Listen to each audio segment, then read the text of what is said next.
우찌무라 간조 회심기. 우찌무라 간조는 일본 에도에서 태어나서 삿포로 농업대학교에서 처음 기독교를 접했고 세례를 받았다. 졸업 후 잠시 농산물성 관리로 있다가 미국 유학을 떠나 에머스트 대학에서 기독교 역사, 히브리어, 헬라어, 서양사 등을 공부했으며 졸업 후 하트포드 신학교에서 신학 공부를 했다. 그 후 소명을 품고 일본으로 귀국한 그는 교편을 잡고 교직 생활을 하다가 천황의 교육 치거를 불경하게 여겼다는 이유로 교직을 떠나야 했으며 이때부터 본격적인 저술 활동에 들어가 많은 명작들을 저술하였다. 한때 그는 월간 성서 연구를 통해서 신앙과 기독교 정신에 입각한 애국과 정의에 관한 견해를 펼쳤다.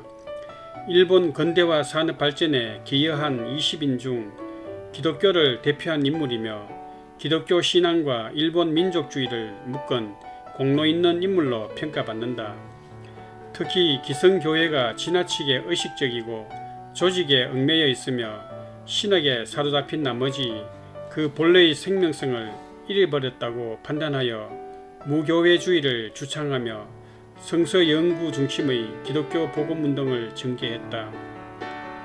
이 책은 세계 여러 나라에 출간되었으며 오늘날에도 고전으로 꾸준히 읽히고 있다. 그의 아버지는 유교학자이고 공자의 기록과 말씀을 거의 대부분 암기하고 계셨다. 따라서 그의 초기 교육은 아버지의 일반적인 정서를 받아들여 봉건 영주에 대한 충성, 그리고 부모와 스승에 대한 성실과 존경과 효를 덕의 권한으로 여겼다. 전시의 충성은 자기 목숨을 마치 먼지처럼 하찮게 여겨야 한다고 했다. 스승은 자신의 몸과 영혼의 보호를 완전히 맡길 수 있는 대상이라고 여겼다. 영주, 아버지, 그리고 스승이 남자의 삼위일체였다. 그중 어느 하나도 그에게 덜 중요한 것은 없었다. 그는 셀 수 없이 많은 사원마다 각각 신이 있다고 진지하게 믿었고 그 신은 재판권을 빼앗기지 않으려고 만족스럽지 못한 죄인은 언제든지 벌을 줄 채비를 하고 있다고 믿었다. 그가 가장 존경하는 신은 배움과 글쓰기의 신이었는데 매월 25일을 신실하게 지켰다. 그가 가장 두려워하는 신은 까마귀 신이었는데 인간의 가장 내밀한 마음을 살피는 신이었다. 그는 많은 신들을 섬기며 아침마다 사방에 있는 신들에게 기도를 드렸다. 그의 내면의 상태는 다른 일본 사람들이 가진 세계관과 별로 차이가 없었다. 그의 영혼은 모든 신들을 만족시키는 것이 불가능한 상태가 되고 말았다. 어느 일요일 아침 친구로부터 외국인 구에게 가자는 제안을 받았다. 예쁜 여자들이 노래하고 외국인이 높은 곳에서 몸을 비틀고 팔을 흔들면서 소리치고 울부짖는 것을 구경하러 가자는 제안을 받았다. 친구가 말한 노래는 찬양에 대한 묘사였고 소리치고 울부짖는 것은 기도에 대한 묘사였다. 결국 이것들은 기독교 예배에 대한 묘사였다. 그곳이 마음에 들어 일요일마다 그곳에 갔다. 그들의 음악과 이야기, 그들의 친절이 우찌무라 간조를 매우 기쁘게 했다.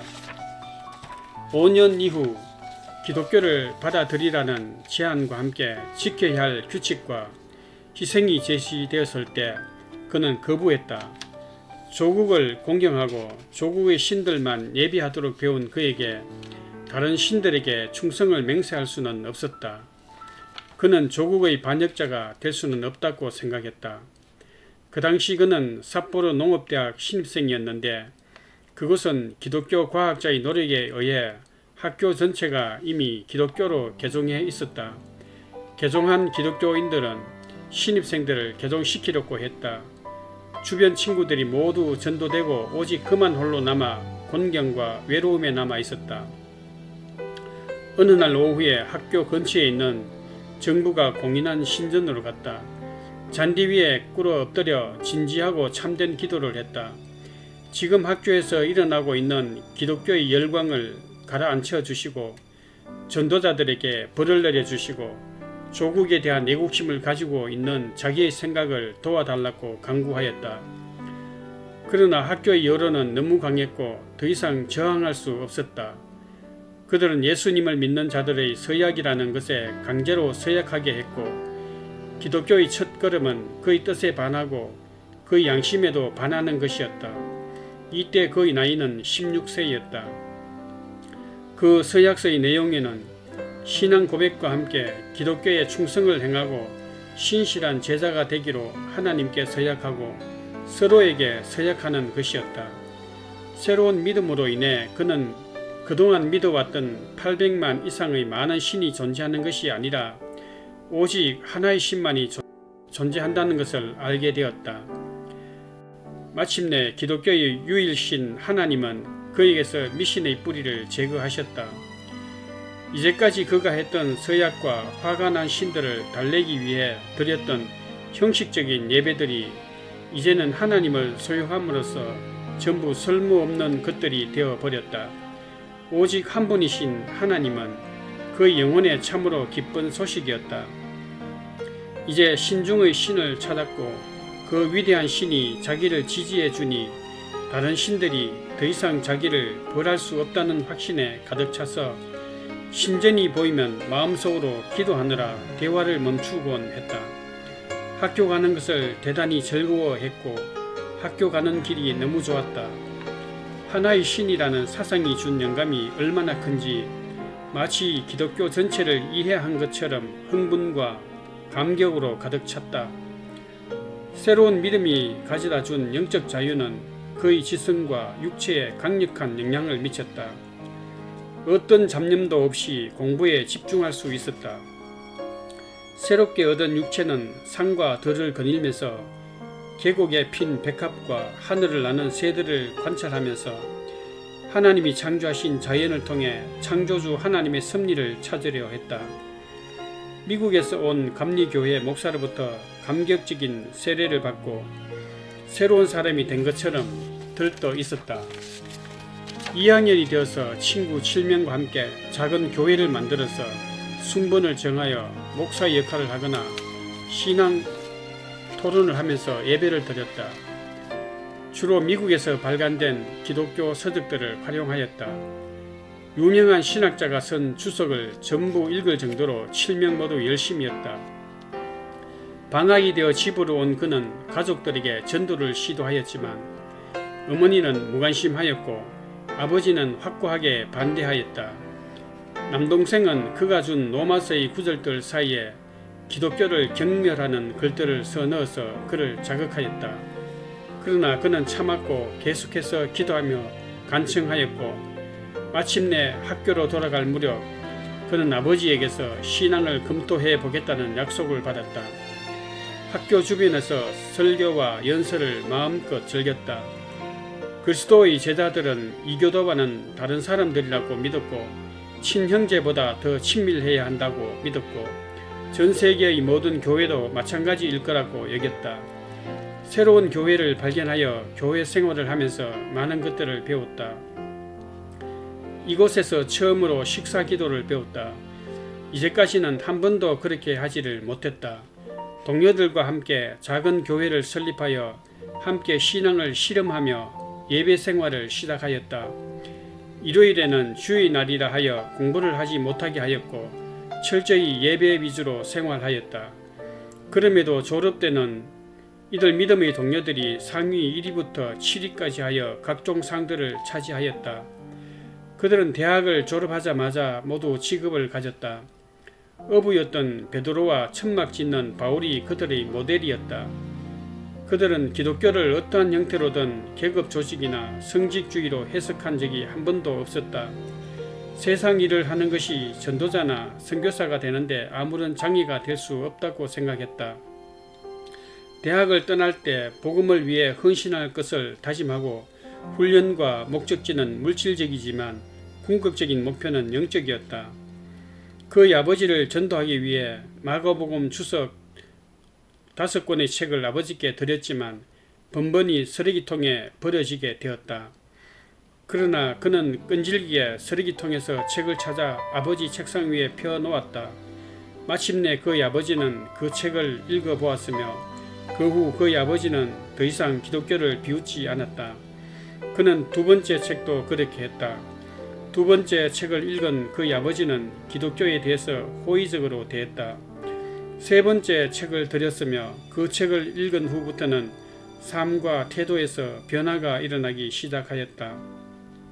술을 덜 먹고 어머니와 자식을 대하는 태도도 부드러워졌다.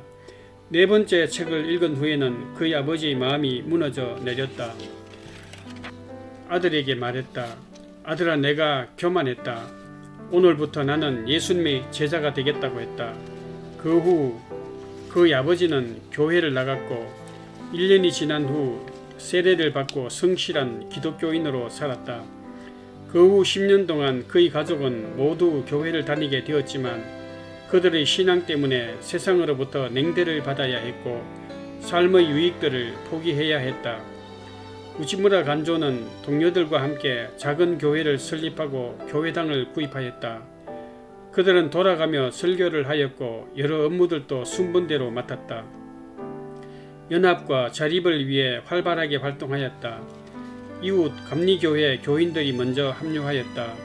청년들을 위한 특별 사역이 필요하게 되어 YMCA를 조직하여 부회장에 임명되었다. 수년이 지난 후 제3차 일본 기독교인 대회가 열려서 에서교회 대표로 참석하였다. 이때는 기독교가 일본에 소개된 지 약 20년이 지난 시간이다. 전체 인구 4천만 명 중에서 신자 수는 5천 명이었다. 일본 기독교인 대회에 참석한 모두가 진정한 오순절이 임했다고 생각할 정도의 일이 일어났다. 우선 죄를 애통해 하는 마음이 있었다. 모든 사람이 눈물을 흘렸고 기적적인 회심이 몇 건 보고되었다. 미션 스쿨의 아이들이 성령의 능력을 크게 받아 지나가는 불교도의 순례자를 붙잡고 길에서 그와 함께 기도하고 논쟁을 하여 마침내 그의 성복을 벗기고 예수님을 구세주로 받아들이도록 했다. 말을 더듬는 한 젊은이는 혀가 풀려서 사도 베드로처럼 불같이 그리고 자유롭게 설교를 하기도 했다. 그곳에 있었던 모든 사람들은 무엇인가 기적적이고 엄청난 일이 임하는 것을 느꼈다. 놀라운 효과로 교회가 부흥했고 양심이 시험을 받았고 사랑과 연합이 크게 와 닿았으며 모두에게 유익했던 대회가 막을 내렸다. 영적 감정들이 너무나 충만해서 후속 모임이 일주일간 지속되었다.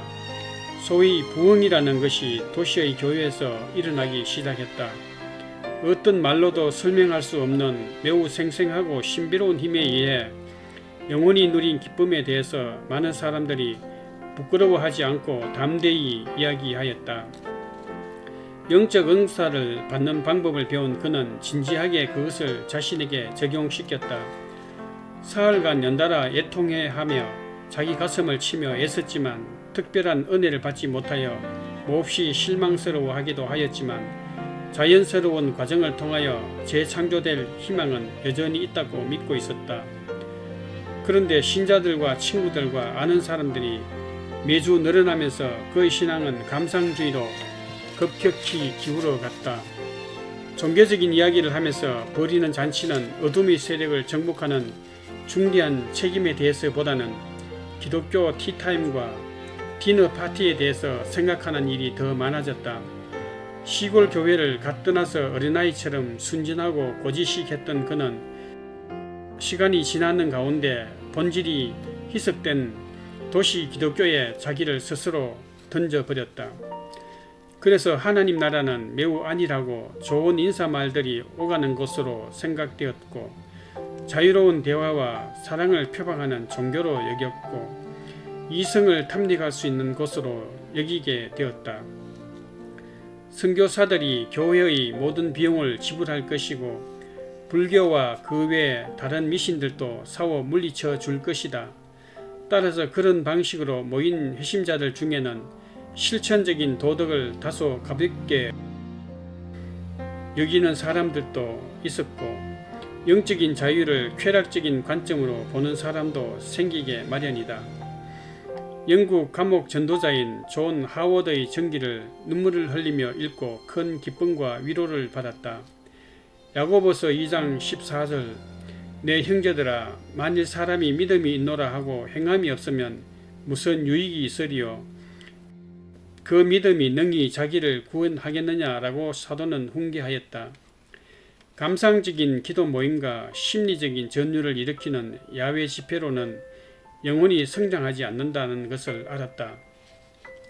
영혼을 위해서는 이렇게 해서는 안 된다는 것과 속빈 교리를 나누어주는 기독교인은 천국에 갈 수 없다는 것을 깨달았다. 그래서 그는 존 하워드의 생애를 다룬 책을 사서 읽고 또 읽으며 자기도 그렇게 되어야겠다고 다짐하면서 열심을 냈다. 게스타 크리스티라는 책에서 그리스도를 진정으로 사랑하는 사람들에게 있어야 할 사명을 확신하는 데 필요한 모든 것을 발견했다. 그의 영혼이 점점 공허한 상태가 지속되자 그는 우선은 인간이 되는 것과 그 후에 애국자가 되는 것을 목표로 하여 미국으로 가기로 하고 배상만 준비하고 나머지는 주님께 맡기고 여행을 하기로 하였다. 그의 아버지는 눈물과 기도로 아들의 여행을 전송하였다. 그의 아버지는 떠나는 아들에게 말했다. 내가 듣지 못하는 것을 주께서 들으신다는 것을 신뢰하거라. 하나님은 너가 가는 그곳에서도 너를 도우실 것이니 두려워하지 말고 가거라. 아버지의 말은 믿음이 없으면 할 수 없는 말이다. 간조가 기독교를 경험한 후에 기독교와 자신에 대해 비교했던 적이 있다. 불멸의 영혼을 지탱해 줄 종교는 훨씬 견고하고 심오한 증거 위에 놓여야 한다. 그러나 나는 한때 내 신앙을 심오한 증거가 아닌 집더미 위에 쌓았다. 부끄러운 일이었다. 그가 생각하는 기독교 국가 미국은 고상하고 종교적이고 청교도적인 나라라고 상상했다. 그의 생각 속에 있는 미국은 성지 그 자체였다. 그런데 미국에서는 돈이 전능한 힘이라는 사실을 여러가지 실제 경험을 통해서 확인했다. 샌프란시스코에 도착하자마자 동료가 $5짜리 금화가 들어있는 지갑을 소미치기 당했다.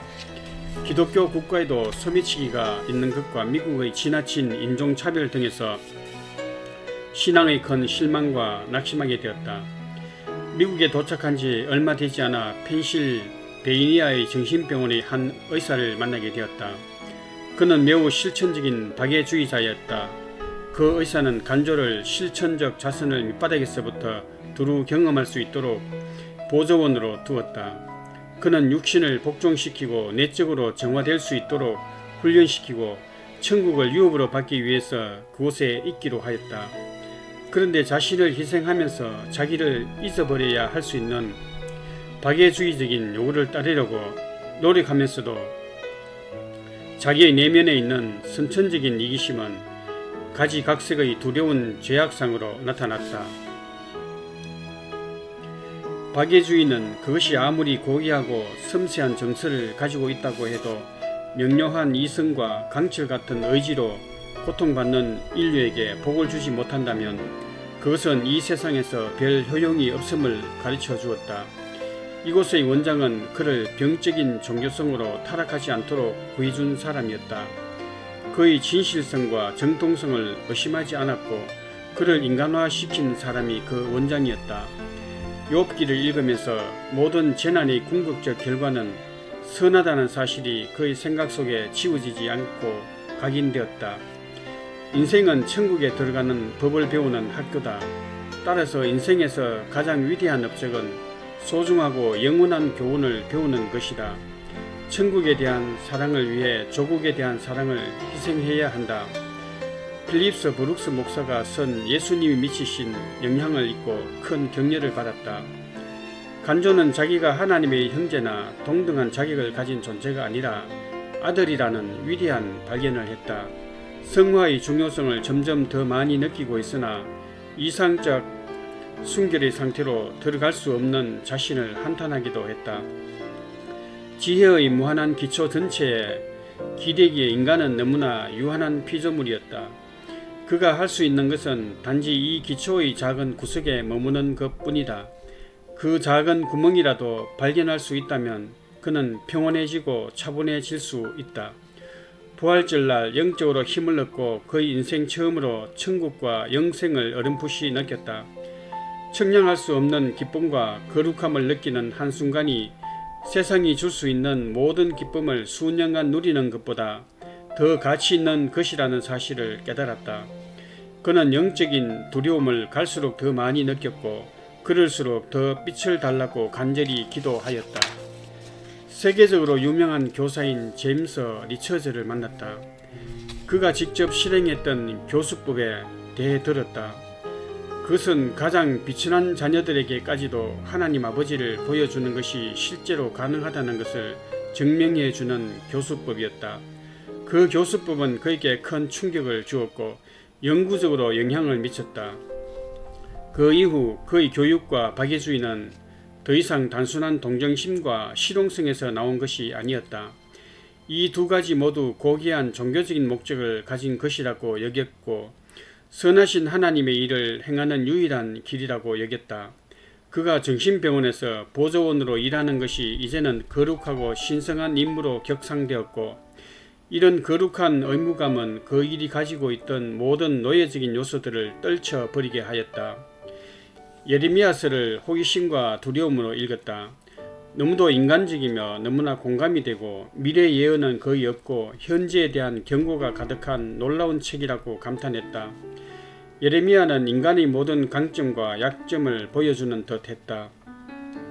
하나님은 빛과 인도 없이 우리를 그냥 내버려 두시지 않고 사랑을 주시는 분이라는 생각이 그에게 형용할 수 없을 정도로 격려가 되고 힘이 되었다.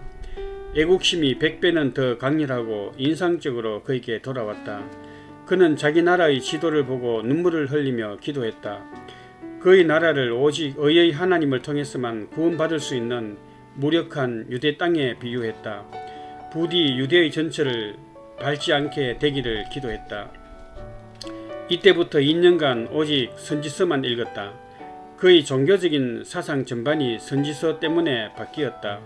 선지서를 통해서 그의 조국을 어떻게 구원할 것인가를 배웠다. 박애주의 곧 인간을 사랑하는 사업은 나를 사랑하려는 성향이 완전히 제거되기까지는 그가 할 수 있는 일이 아니라는 사실도 깨달았다. 뉴 잉글랜드 대학에서 공부하게 되었다. 그곳 총장으로부터 많은 영향을 받아서 그의 기독교 신앙은 전혀 새로운 방향으로 나아가게 되었다. 하나님은 우리의 아버지이시며 우리가 하나님을 사랑하는 것보다 더 열심히 우리를 사랑하신다는 것, 하나님이 내리시는 복은 온 우주에 너무나 편만에 있어서 우리 마음을 열기만 하면 하나님의 충만함이 밀려 들어온다고 믿었다. 잉글랜드 대학의 총장은 하나님 자신만이 우리를 순결하게 해 주실 수 있는데 우리가 스스로 순결해지려고 노력하는 것 자체가 정말 잘못이라며 말과 행동으로 소중한 교훈을 주었다. 그리스도의 속죄의 능력이 나타난 날이 있었다. 그날 간조는 하나님의 아들이 십자가에 달리신 사건에서 자기를 괴롭히던 모든 어려움에 대한 해결책을 찾았다. 그리스도께서 모든 빛을 해결하셨기 때문에 타락 이전에 태초의 사람이 가졌던 순결과 순진함으로 돌아갈 수 있다는 것을 알게 되었다. 그래서 간조는 이제 나는 하나님의 자녀이며 예수님을 믿는 것이 나의 의무이다. 하나님은 나를 당신의 영광을 위해 사용하실 것이며 결국에는 천국으로 인도하실 것이라고 말했다. 오직 한 가지 일만이 그의 주의를 끌었다. 그의 모든 영혼은 그 한 가지에 사로잡혔다. 밤낮으로 그 한 가지를 생각하고 또 생각했다. 지하실에서 꼭대기층에 있는 자기의 방까지 석탄통을 나르면서도 그리스도, 성경, 삼위일체, 부활 같은 그런 종류의 주제에 대해서 묵상했다. 어느 날은 중간 청점에서 석탄 2통을 내려놓고 길에서 깨달은 삼위일체에 대한 새로운 해석에 감격한 나머지 감사 기도를 드렸다. 방학을 맞이하여 모두 가족들을 만나기 위해 집으로 돌아가고 홀로 남아 하나님의 온유하신 영과 함께 있을 때가 그에게는 천국이었다. 그리고 마음속 깊은 곳에서 솟아나는 영감들은 동포들에게 전해주기 위해 하나도 빠짐없이 가슴에 담아두었다. 말씀에 대한 영감들이 그의 여가 시간 전부를 채워버렸다. 이 세상에는 악보다 선이 훨씬 더 많다는 생각에 감명을 받았다. 새, 꽃, 태양, 공기, 아름다움, 밝음, 향기로움은 놀라운 것이지만 천국과는 비교할 수 없다. 단 한 가지만 갖추면 이 세상은 천국이다. 그 한 가지는 바로 예수 그리스도다. 간조는 기독교인이 된 후 불평하지 않고 감사하는 낙관적인 사람이 되어가고 있었다. 이때 그의 상황은 혹한에 난로 하나 없고 학비 문제가 해결되지 않은 상태였다. 예정 교리를 공부하고 그 중요성을 깨닫고 깊은 감명을 받았다. 기쁨으로 가슴이 뛰었다. 모든 유혹이 사라지는 것 같았고 마음에 있는 고귀한 자질들이 흥분으로 타올랐다. 세상의 기초가 놓이기 전부터 하나님의 상속자로 예정된 하나님의 선택받은 자 중의 하나라면 두려워한다는 것은 미련한 말이라면서 기뻤다. 하나님을 기쁘시게 하려고 최선을 다하면서 자신이 선택받았는지를 진지하게 고민하는 사람은 선택받은 게 확실하다. 하나님의 영이 내 마음을 직접 만지지 않는 한 회심은 있을 수 없다. 구원은 하나님으로부터 오는 것이다. 예수 안에서 누리는 기쁨과 평화, 고독이 주는 즐거움, 우정으로 전해지는 기쁨, 심지어 죄 가운데서도 누릴 수 있는 기쁨, 이 소중한 진리를 꼭 붙들어야 한다. 육신에 대해서 죽어 있으면 마귀는 절대로 공격해 올 수 없을 것이라고 생각했다. 육신에 대해서 죽는 것은 오직 십자가에 달리신 예수님을 바라볼 때만 가능하다. 나는 나를 사랑하신 그분을 통해서 나는 어떠한 정복자와도 비교할 수 없는 자가 될 수 있었다. 데이비드 브레이너드의 생애를 읽고 큰 감동받은 부분은 나의 모든 어려움을 견디기 힘들게 하는 것은 하나님이 당신의 얼굴을 나에게 숨기신다는 사실이다. 그래서 하나님을 더 찾게 하시려는 것이다. 종교개혁가 마틴 루트는 다른 길은 없다. 하나님이여 나를 도우소서라고 했다. 이 말에 동의한다. 내 영혼아, 그대는 오직 하나님께서 그대에게 하신 일의 증인일 뿐이다. 영적인 세상에도 추운 날들이 있다. 마음을 따뜻하게 가지려고 하고 다른 사람을 사랑하는 마음을 키우려고 하고 더 진지하게 기도하려고 하지만 이런 노력들이 일시적으로만 효과가 있을 뿐이다. 하지만 따뜻하고 온화한 영적인 바람이 일단 불기 시작하면 내 사랑을 따뜻하게 하는 것이 얼마나 쉬우며 내 기도는 얼마나 진지해지며 즐거워하고 만족하기가 얼마나 쉬운지 알게 된다. 우리가 하는 모든 노력에도 불구하고 여전히 비참한 죄인이라는 것을 알아야 한다. 그러므로 우리를 순결하고 거룩하게 하려면 반드시 초자연적인 하나님의 도움이 있어야 한다. 내가 주님 앞에 나아오는 것은 깨끗하거나 순결하고 사랑스러워서가 아니다. 주님에 의해서 채워져서 주님께 좀 더 진지하게 기도하고 이 세상을 좀 더 사랑하고 주님의 말씀과 진리로 좀 더 많은 가르침을 받기 위함이다. 순종과 신실함과 순결은 오직 주님으로부터 오는 것이며 우리 스스로는 아무리 노력해도 만들어낼 수가 없다. 우리의 무능을 자각함으로써 우리가 주님께 나아가고 주님을 소유할 수 있게 되기 원해서이다. 모든 그리스도인의 기도는 영원하신 성령과의 교제를 통해서 이미 하나님의 마음속에 있는 그 뜻을 우리로 기도하게 하는 것이다. 이러한 태도로 드리는 모든 기도는 하나님께서 들으신다. 그러므로 모든 그리스도인의 기도는 예언이다. 간조는 대학교를 졸업하고 목사가 되지 않는다는 전제 아래 신학교에 들어갔다. 그러나 중도의 심각한 정신적 불안과 불면증으로 신학을 포기하고 고향으로 돌아가게 되었다. 그는 고향에서의 생활을 시작하면서 고향에 대해 이곳은 내 고향이자 나의 전쟁터다. 나의 봉사와 기도와 생명을 무료로 얻게 될 땅이라고 했다. 그의 묘비에는 나는 일본을 위하여, 일본은 세계를 위하여, 세계는 그리스도를 위하여, 그리고 모든 것은 하나님을 위하여라고 새겨져 있다. 감사합니다. 지금까지 양혜원 씨가 번역한 우치무라 간조의 회심기였습니다.